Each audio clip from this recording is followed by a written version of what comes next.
Hi students. So మనకు polity subject నుంచి రీసెంట్గా ఒక జడ్జిమెంట్ను డిస్కషన్ చేద్దాం. మనకు right to die with dignity, గౌరవప్రదంగా మరణించే హక్కు అనేది. సో దీని యొక్క ఉద్దేశం ఏంది? గౌరవప్రధానంగా మరణించే హక్కు కూడా మరణించే హక్కు రైట్, గౌరవప్రధానంగా మరణించే హక్కు అనేది right to die with dignity. So రీసెంట్గా ఇచ్చిన సుప్రీంకోర్టు కేసు ఏంటంటే Harshit Rana versus union of India case. So మనకు right to die with dignity under article 21 right to life. So right to die with dignity a part of fundamental rights under article 21. So which judgment recent Harshit Rana versus union of India case 2026లో వచ్చింది. సో గౌరవపదంగా కూడా మరణించే హక్కు కూడా అది ఒక ప్రాథమిక హక్కు, దాన్ని జీవించే హక్కులో భాగంగా రీసెంట్గా సుప్రీంకోర్టు అనేది జడ్జిమెంట్ ఇవ్వడం జరిగింది. సో ఒక రకంగా చెప్పాలంటే యుథేనేషియాకు రిలేటివ్గా ఇది ఉంది. యుథేనేషియాకు అంటే తనకు తాను చనిపోవడం కానీ కారుణ్య మరణం అంటాం మనం. సో ఇలా ఎందుకు వచ్చింది ఈ జడ్జిమెంటు అంటే, కొన్ని సంవత్సరాల నుంచి ఒక వ్యక్తికి ట్రీట్మెంట్ ఇస్తుంటే ఆ ట్రీట్మెంట్ వల్ల ఫ్యూచర్లో కూడా ఆ వ్యక్తి మళ్ళీ కూడా కరెక్ట్ ప్రాసెస్లోకి అంటే కరెక్ట్గా ఆమె జీవించే ఆపర్చునిటీ లేని సమయంలో సో అలాంటి వ్యక్తులకు ఆ వైద్యాన్ని ఆ ట్రీట్మెంట్ను కూడా ఆపివేయచ్చు.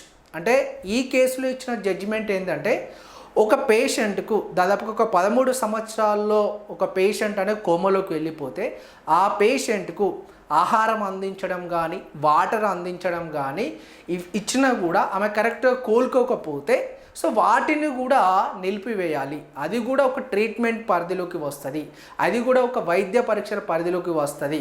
కాబట్టి right to die with dignity, గౌరవపదంగా జీవించే హక్కు కూడా జీవించే హక్కులో ఒక భాగమే అని సుప్రీంకోర్టు రీసెంట్గా జడ్జిమెంట్ ఇవ్వడం జరిగింది. సో దీనికి మనకు రిలేటివ్గా కూడా కొన్ని సుప్రీంకోర్టు జడ్జిమెంట్ ఇచ్చింది. అరుణా షాన్బాగ్ కేసు కానీ మనకు అరుణా షాన్బాగ్ కేస్ 2011లో వస్తుంది.